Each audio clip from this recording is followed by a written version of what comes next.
এদেশের মা বোনদের গর্বে আল্লাহ তাআলা বেশি বেশি করে আবরার ফাহাদ, শরীফ উসমান ইবনে হাদি,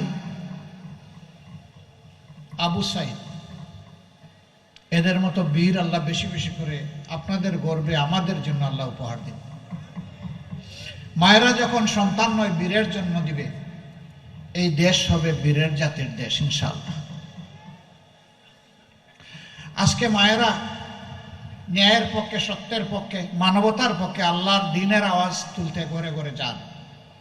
কিছু লোক এটা সহ্য করে না, তাদেরকে বিরক্ত করে, তাদের সাথে অপমানজনক আচরণ করে, তাদেরকে কষ্ট দেয়, এমনকি দিশাহারা হয়ে দুই এক জায়গায় গায়েও হাত দিয়েছে। আমরা তাদেরকে বলি, তোমরাও আমাদের মতোই মায়ের গর্ভ থেকে দুনিয়ায় এসেছো। মাকে সম্মান করতে শিখো। মাকে সম্মান করলে আল্লাহ তোমাদেরকেও সম্মানিত করবেন। যেই জাতি মাদেরকে সম্মান করতে পারে না, অপমান তাদের জন্য অবধারিত। আমরা প্রতিশ্রুতিবদ্ধ, যে কোনো কিছুর বিনিময়ে মায়েদের সম্মান ইনশাআল্লাহ আমরা রক্ষা করব। অসংখ্য মায়ের বুক থেকে, বোনের বুক থেকে,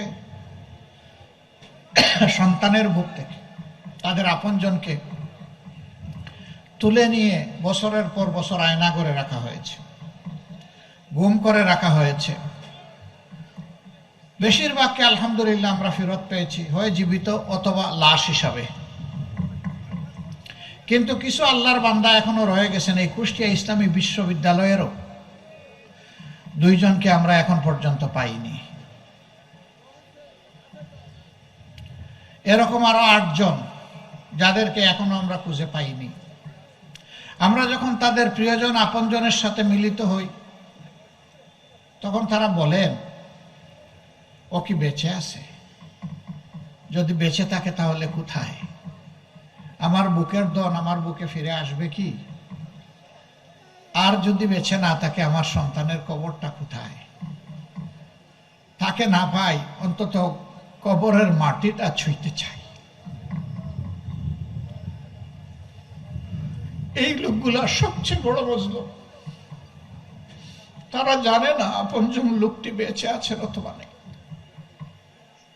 হে মহান আল্লাহ, তুমি তো সামিউন বাসির, তুমি তো আলা কুল্লি শাইইন কাদির। এই লোকগুলাকে তোমার হাওয়ালা করলাম। এই যত পরিবারের কথা বললাম, তুমি নিজেই তাদের অভিভাবক হয়ে আল্লাহ তুমি তাদের নিরাপত্তার ব্যবস্থা করো। তারা যেন দুনিয়ায় সম্মানের সাথে বসবাস করতে পারে। আমাদের ভাই বোনদেরকে স্বস্তিতে এক জায়গায় স্থির থাকতে দেওয়া হয়নি। এই অঞ্চলে আমাদের বোনদেরকে দফায় দফায় গ্রেফতার করে রিমান্ডে নিয়ে অপমান করা হয়েছে, নির্যাতন করা হয়েছে।